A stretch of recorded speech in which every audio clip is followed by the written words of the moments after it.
Christopher Nolan's new film has become a big movie event since the release of Nolan's film. No director in history has such hype. For a while, Hitchcock was similar to Nolan in terms of size, awe, and degree, to which Nolan is much bigger and broader. Today, we want to talk about the movie Oppenheimer. There is no spoiler for those who haven't watched this video. Don't worry, nothing will be relieved. I will give another video where the story and discussion will be spoiled, but I'm gonna score in this video. Oppenheimer's film is about the person who was called the father of the atomic bomb. Say that this movie will not disappoint you, even though it is a very heavy life drama. It will be interesting to Sherwin also help him in the writing, who are the authors of the American Prometheus book, the book that this movie is based on. Nolan went directly to the authors of the book and brought them to help with the script. In terms of acting, one of the most star-studded movies I've seen. An actor who won an Oscar, just not so. His moral and spiritual opinion completes the film. The first actor of the movie, Cillian Murphy, plays the role of Oppenheimer.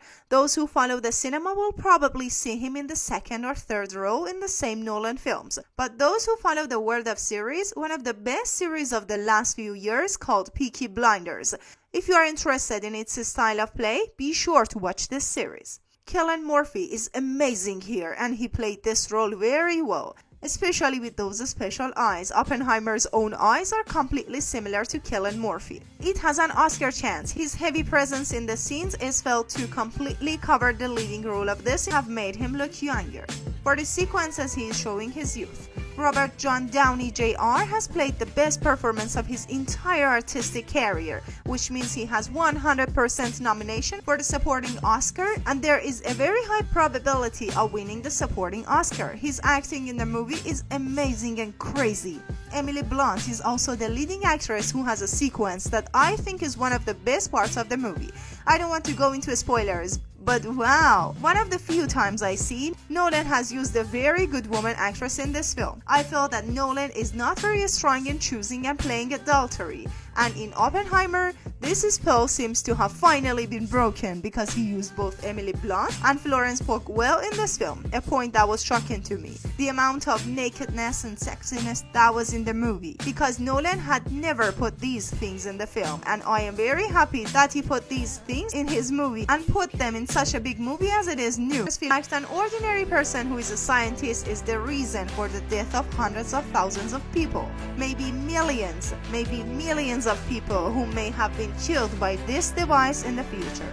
The weight of this event and this death on his soul is the main theme of the film. Another point that makes this movie very important: no CGI is used in this film.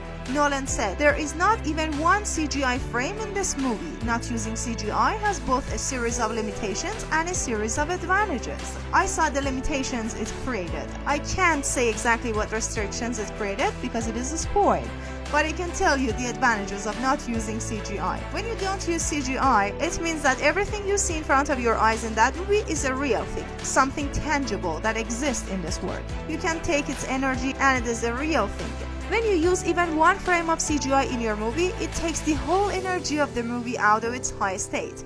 That picture is fake and not real. I will explain more about this movie. You should definitely watch this movie. 100% you will have a better experience in the IMAX cinema, but you can also watch the movie at home on TV and enjoy it. It's totally okay. It's another unique movie in the career of the world's greatest director. It is a movie that makes you think very deeply, so deep that you can read Oppenheimer's eyes when he thinks about doing it.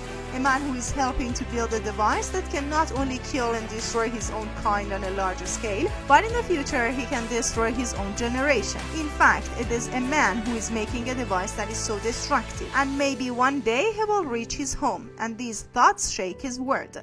My score for the Oppenheimer's movie is 10 out of 10. It is undoubtedly one of the Nolan's best movies, the movie that brought cinema back to life for me. You must see it. Don't miss it at all. Christopher Nolan has